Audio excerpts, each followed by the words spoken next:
Amandla. Viva ANC, viva. Viva. Viva SACP, viva. Viva. Viva COSATU, viva. Viva. Long live the spirit of Chris Hani, long live. Long live. Thank you, comrades. Let's be seated. Program Director, Aus Dimpo Hani, who still looks as young as when she met Comrade Chris Hani. The Nkobi family and the entire Hani family as well. The officials of the African National Congress, as represented here by the Secretary General, Comrade Ace Makashule, the Deputy Secretary General, Comrade Jesse Duarte, and the Treasurer General, Comrade Paul Mashatile, and officials of the SACP, as represented here by Unopala, Comrade Blayton Zimande, and Deputy Secretary Okona Lapa, who is taking the work of the SACP forward, Comrade Solima Paila. Office bearers of COSATU and other leaders represented here by Os Luisa.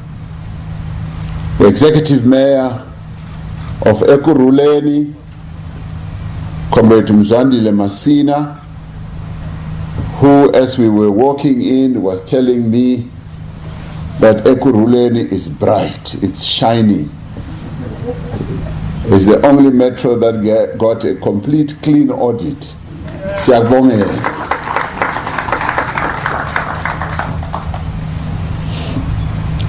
Provincial Deputy Chairperson of the ANC, Comrade Lisufi, and other PEC members, and the regional leadership of both the African National Congress as well as COSATU and the SACP, councillors of the Ekurhuleni Metro who are here in attendance, and the leaders of various political parties in the Metro, and comrades and friends. I want to start off by thanking the councillors of Ekurhuleni Metro for having declared and taken a decision to honor our leader, Comrade Chris Hani, in the way that we are doing today.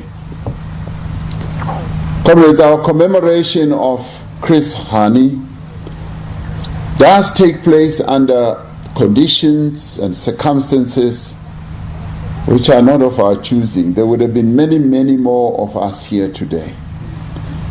But COVID-19 has necessitated that we meet in this fashion.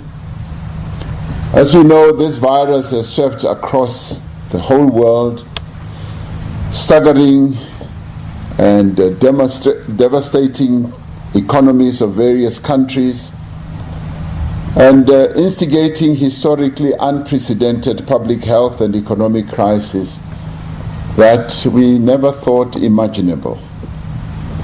Every part of the world economy is experiencing upheaval, resulting in a lot of hardships for ordinary people and working people in the form of unemployment and poverty, and it has exacerbated the inequalities that exist in many societies, but more especially in ours. The economic recession that is unfolding from COVID-19 is perhaps the deepest since World War II. In the midst of this global challenge, Comrade Chris would have inspired us not to lose hope. He would have said to us, despondency and losing hope solves no problems and brings no glory to any nation. This year, our commemoration is linked with 150 years celebration of two iconic figures of our struggle for freedom, and social progress.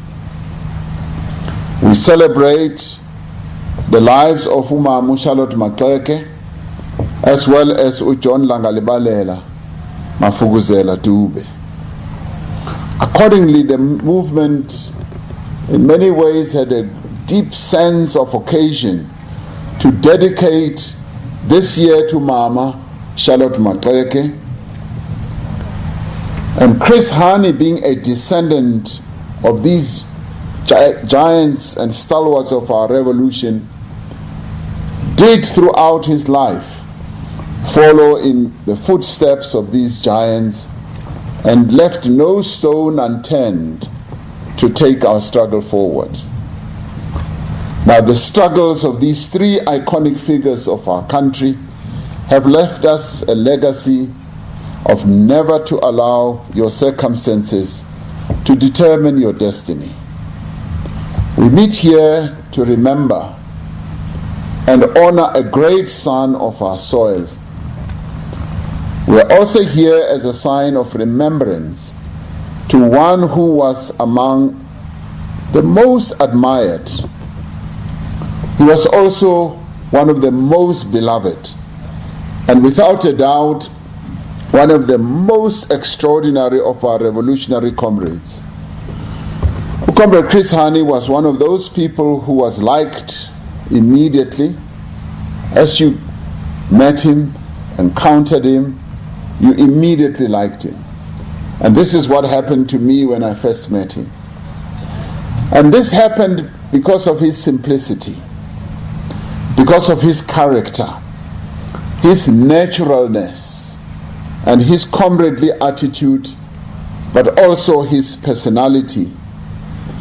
But he was also one of those comrades who was very original, even when one had yet to learn of his other characteristics and unique features and virtues. We meet here to recall the enormous contribution that Comrade Chris made to the struggle of the freedom of our people. We remember his kindness, his selflessness, his modesty, but we also remember his intellect and his unwavering courage. Comrade Chris Hani's extraordinary character was made up of virtues that are rarely found together. He stood out as an unsurpassed person of action. But he was not only that, he was also a person of visionary intelligence and a profound thinker in our movement. He was a man of ideas, but at the same time, he was also a man of action. Now, all these amazing attributes were combined within him. He was a person of total integrity and a person of a high sense of humor, of absolute sincerity, a person in whose conduct not one stain could be found. He constituted, through his values, what can be called a truly model revolutionary. But he was also an outstanding and courageous soldier and a disciplined cadre. Comrade Nosiviwe spoke about their soldiering together. And what you continue to hear about Comrade Chris, about his exploits as a soldier, is that he was more than a disciplined soldier. He was a leader who put the interests of the people above his own. He put the interests of the organizations that he belonged to above his own. He thought more about what are the interests of our people and what are the interests of the organization. The ANC, Umkhonto weSizwe, and the SACP. He did not allow himself to be captured by other interests. If Comrade Chris was ever captured, he was only captured by the African National Congress, Umkhonto weSizwe, and the SACP. Those were the only organizations that captured him. He put the well-being and the safety of the people before his own. And when we say Comrade Chris was a giant of our struggle, we say so because this was rightfully earned. It earned him his place among the most outstanding leaders of our movement. And when we speak about him, we unashamedly put his name and insert his name amongst the names of Comrade Nelson Mandela, Walter Sisulu, Oliver Tambo, Govan Mbeki, Moses Kotane, Lillian Ngoyi, Dorothy Nyembe, Joe Slovo, Ahmed Kathrada, Winnie Madikizela Mandela, and many others. That is where Comrade Chris belongs. That is why we say, when we think of his life, and today gives us that opportunity to think of his life, should not just be a get-together of ourselves as comrades to see each other amongst the COVID pandemic. It is about to reflect and to think about one of our own who dedicated his life to the struggle of our people.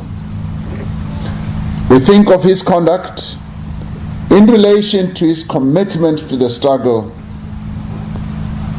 and that he was a most extraordinary human being, able to unite his personality, not only the characteristics of the man of action, but also the man of ideas, as to be counted amongst the best our movement has produced. Such great attributes which his movement instilled and bestowed on him are rarely found. He was molded and almost perfected, because there's no one who is perfect, by the ANC and his party, the SACP.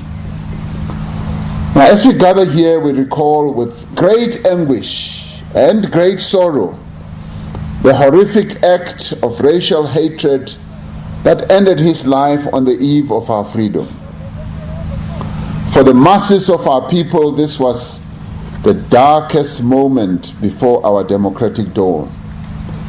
The heart of the nation had been pierced and it had been ripped apart.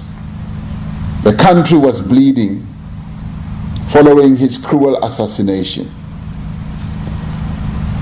And his assassination reverberated and resounded throughout the world, not in our country only. Wallace and Darby Lewis insisted that they had hoped the assassination would so destabilize the negotiations that were ongoing and shut our path to freedom. What stopped our country from descending into civil war after Comrade Chris's assassination was the manner in which the ANC leadership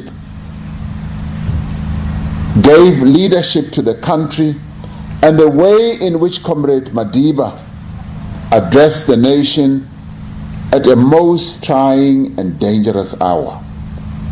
Madiba said, as he addressed us, "Today an unforgivable crime has been committed.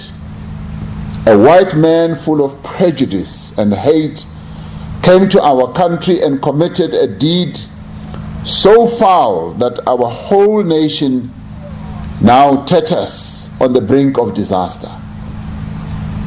He continued to say, "A white woman of Afrikaner origin risked her life so that we may know and bring to justice the assassin. Our decisions and action will determine whether we use our pain, our grief, and our outrage to move forward to what is the only lasting solution to our country, an elected government of the people and for the people. And we must not let the man who worships war and those who lust after blood precipitate actions that will plunge our country into the precipice. Now, some of us who were around know that that was the moment when power passed from de Klerk to Comrade Madiba, who became the de facto president of South Africa, as it became clear to all and sundry that it was only the ANC that could hold the country together. Comrade Chris, in many ways and in many respects, embodied the finest traditions of our revolutionary alliance, which brings together the ANC, the party, and COSATU. But what are these traditions that are so well embodied in the life of Comrade Chris Hani? They are the traditions of unity, traditions of forever seeking to renew his organization, the African National Congress, traditions of integrity, honesty, service to the people. And as we have heard today, Comrade Chris was a unifier, but above anything else, he was a nation builder. Even as a communist, he was the quintessential nation builder. He was a champion of non-racialism and non-sexism, deeply committed to breaking down the barriers that had long kept our people apart. He was not the kind of leader who, through reckless behavior, indiscipline, and self-serving actions, would divide his movement and polarize the nation. That was not Chris. He embodied the revolutionary qualities that we need in our leaders today. He was not afraid to raise concerns about the state of his movement and also the conduct of its leaders. He was able to clearly articulate the weaknesses in our strategy or the shortcomings in its implementation. He was always clear, forthright, honest, and articulate. He did so precisely so that we could correct our errors and build the movement as a stronger, more effective instrument of freedom for our people. He did so not to divide the ANC, but to unite it around a common understanding of the tasks of the moment and the actions that these tasks demand. For Chris Hani, critical, honest debate was a necessary condition for unity, but also for organizational renewal, which was also a necessary condition for progress. We must also do so not to divide the organization or to demoralize our membership. We must also follow in Comrade Chris's footsteps, because this is what a revolutionary movement does, to be able to be critical and honest about dealing with the issues that beset it. Once we've analyzed our challenges, once we have a common understanding of what causes and manifests these problems and challenges we face, we must take concrete action to address them. But in doing so, we need to act together. And today it's important that this alliance that Comrade Chris so dedicated his life to must always act together. And of course there are many challenges, but it is in acting together that we are able to forge the type of unity that Oliver Tambo spoke about also. in 1980 when he said, "The need for the unity of the patriotic and democratic of our country has never been greater than it is today. Our unity has to be based on honesty amongst ourselves, the courage to face reality, adherence to what has been agreed upon, and also to principle." These words were spoken over 3 decades ago. They perfectly capture the central task of the democratic movement at this difficult time now that we are going through. Now, Comrade Chris Hani would have been the first to say, we need to be honest amongst ourselves. The ANC cannot fulfill its historic mission if it is divided.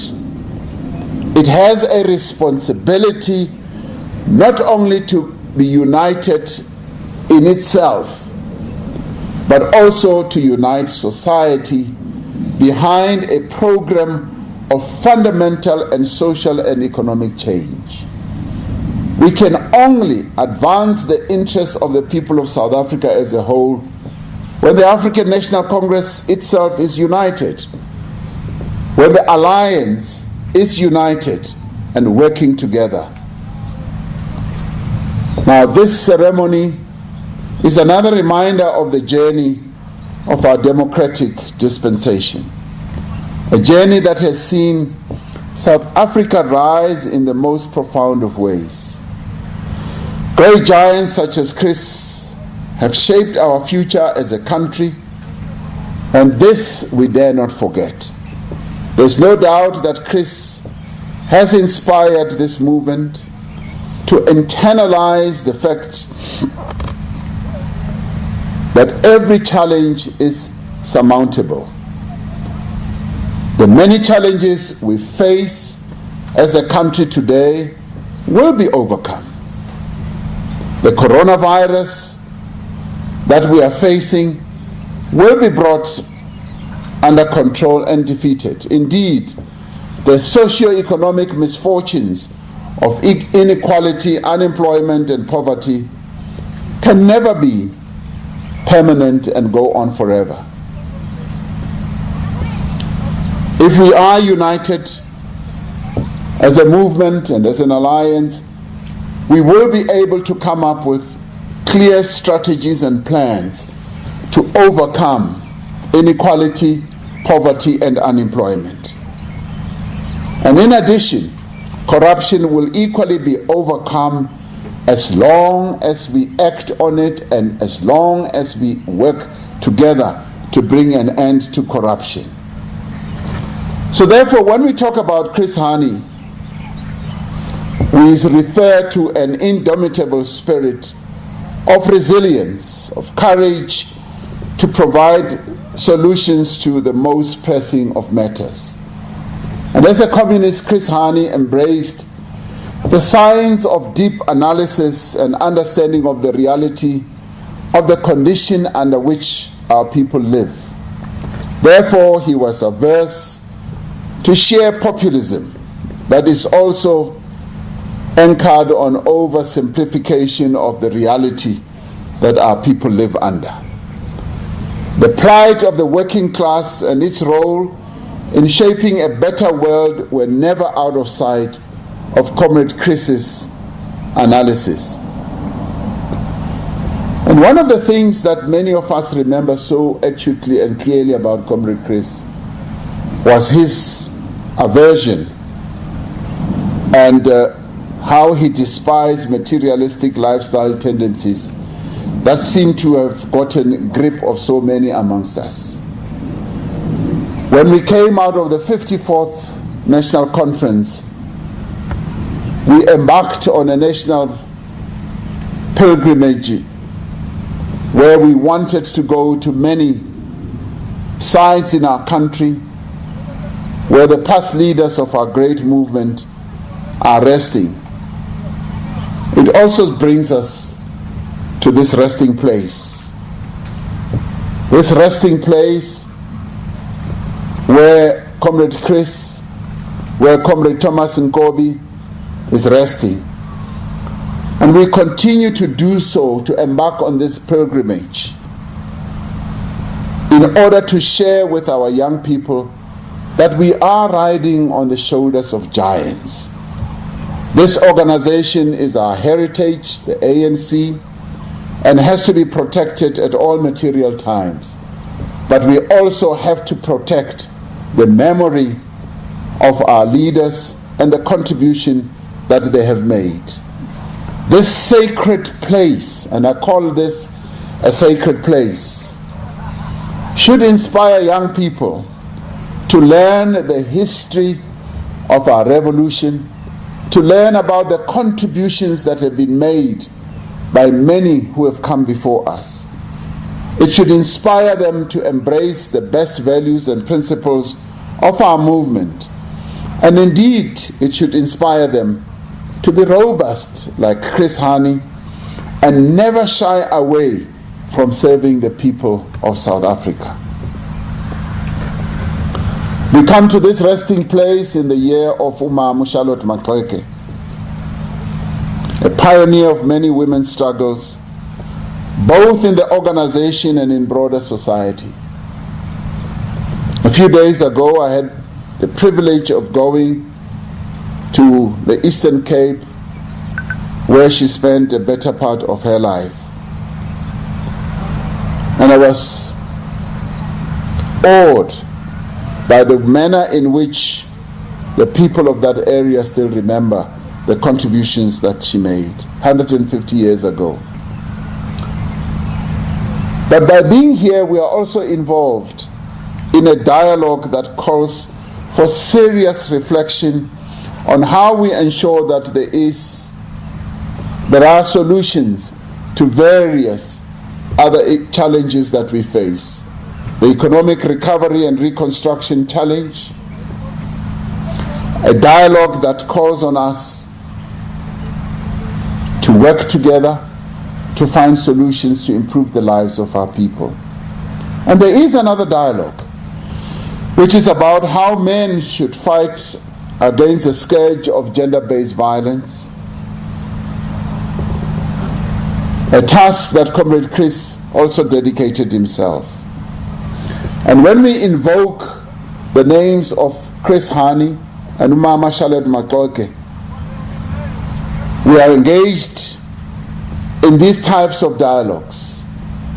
And we are also engaged, as I said earlier, in also inspiring the young people of our country that they should emulate these great leaders of our struggle and learn from them.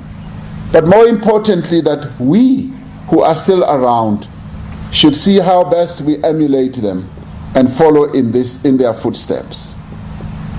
It is a dialogue that we must get involved in, all of us. At a time like this, Comrade Chris Hani would have said to us, our freedom is priceless. We should jealously guard it for the sake of our children and the future generations to come. The difficulties of the moment, he would have said, should not deter us from the efforts of realizing our strategic goal of a united, non-racial, non-sexist, democratic and prosperous South Africa. None but ourselves can do this. And I want to conclude by reminding us about what Nelson Mandela, our leader, said when we laid Comrade Chris to rest. And he said, we worked together in the National Executive Committee of the ANC. We had vigorous debates and an intense exchange of ideas. You were completely unafraid. No task was too small for you to perform.